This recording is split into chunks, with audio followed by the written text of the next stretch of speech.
Good morning, everyone. Welcome back to our online classes again. In the last class, we have discussed about different sectors of the economy: primary, secondary, and tertiary. Then, after how the tertiary sector became more important in the last few years, किस प्रकार हमारे tertiary sector की importance बढ़ी है पिछले कुछ साल में, खासकर GDP में योगदान बढ़ा है. Then, after we have discussed how we can create more employment. कि हमारे यहाँ धीरे धीरे किस प्रकार जॉब कम होते जा रहे हैं, ज्यादातर लोग खेती में लगे हुए हैं, उसमें भी डिस्काइज एम्प्लॉयमेंट ज्यादा है. तो किस प्रकार हम स्विच कर सकते हैं और एम्प्लॉयमेंट अपॉर्चुनिटी जनरेट कर सकते हैं, उसके बारे में हमने डिस्कस किया. अब टर्शियरी सेक्टर की इंपॉर्टेंस हमने पढ़ी कि क्यों इतना इंपॉर्टेंट, उसके महत्वपूर्ण रीजन कौन से रहे, हमने 4 महत्वपूर्ण रीजन पढ़े थे. अब हम पढ़ेंगे sectors on the basis of working conditions, जैसे ऑर्गेनाइज्ड और अनऑर्गेनाइज्ड.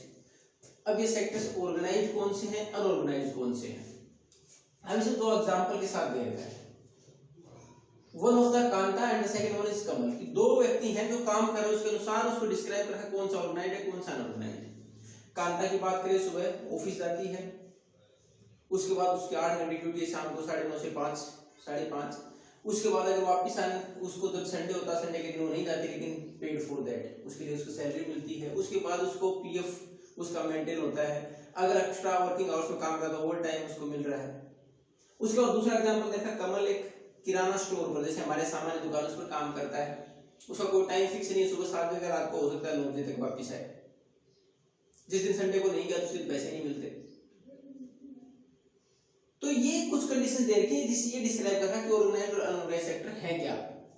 अब हम अगर बात करें उन दोनों के अनुसार ही, तो जो कांता है वो ऑर्गेनाइज्ड सेक्टर में है और कमल अनऑर्गेनाइज्ड में है. अब ये कंडीशंस कौन कौन सी हैं?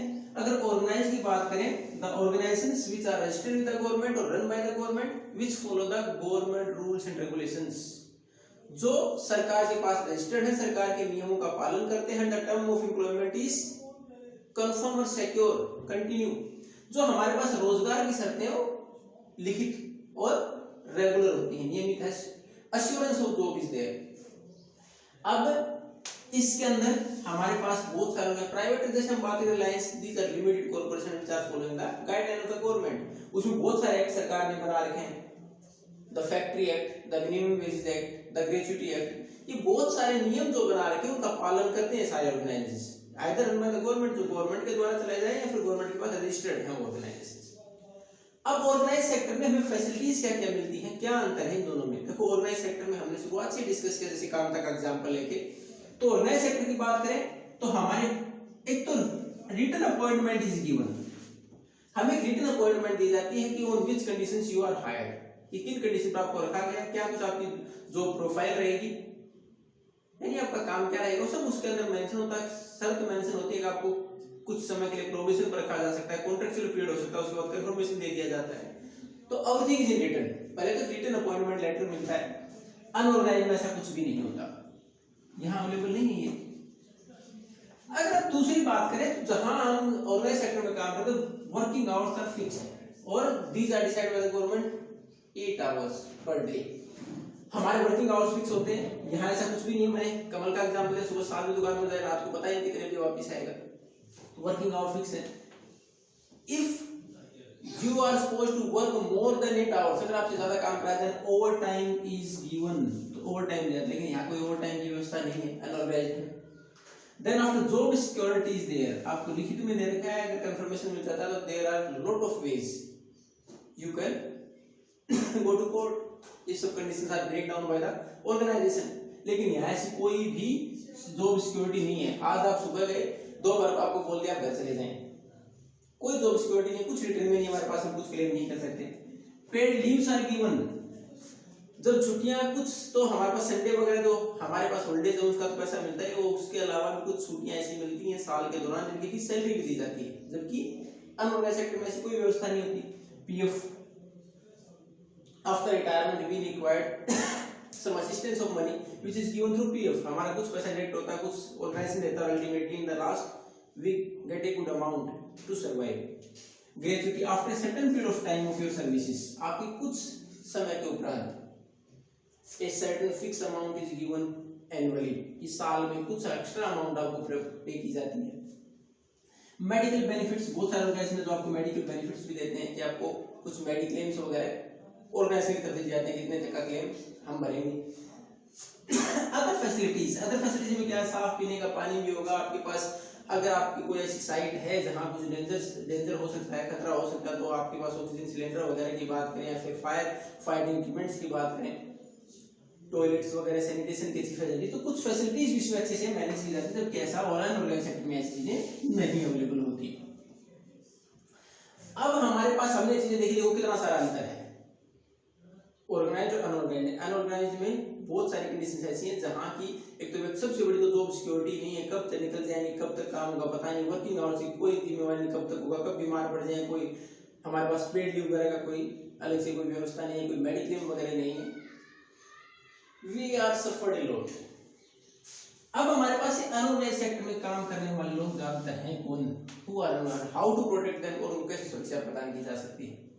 अब अगर हम रूरल एरियाज की बात करें, गांव की बात करें, then small and marginal farmers, या तो बहुत छोटे किसान या जिनके पास वो छोटे थोड़ी सी ज्यादा यानी 2 से 3 एकड़ जमीन है, मार्जिनल।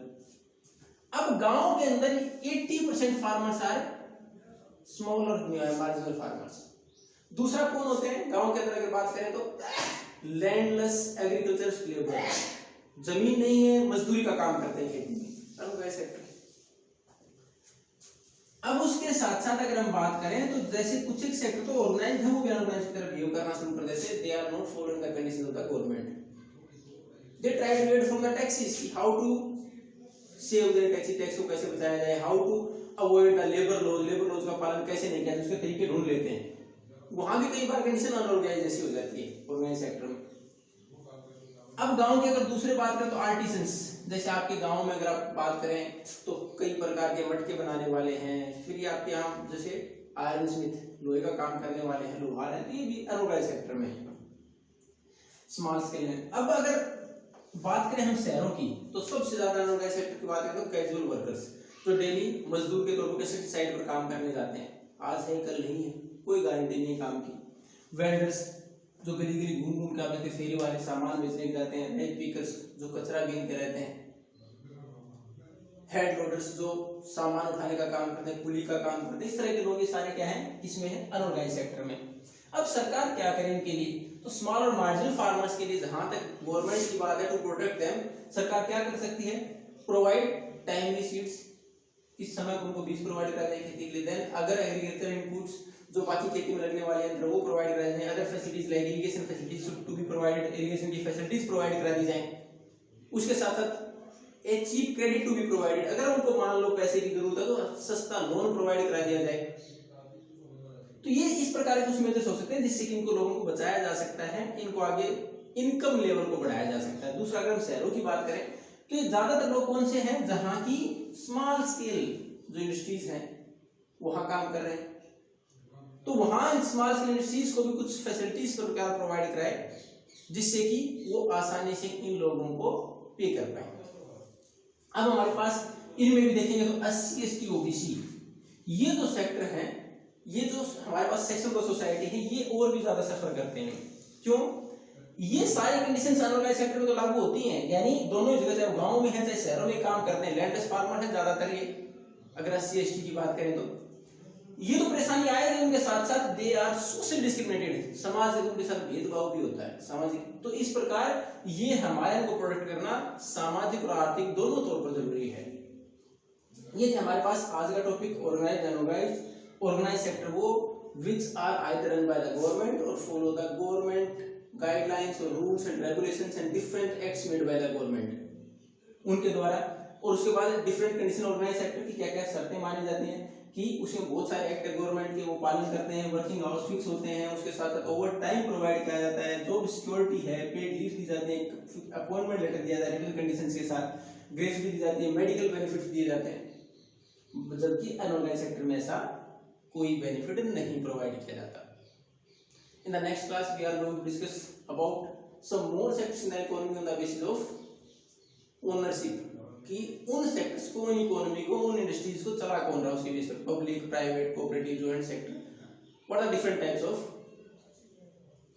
इंडस्ट्रीज। तो उसके बारे में हम अगली क्लास में पढ़ेंगे। In the next class we are going to complete our lesson. अगली क्लास में अपने इस लेसन को कंप्लीट कर देंगे। If you have doubt then you can ask. Thank you and have a nice day.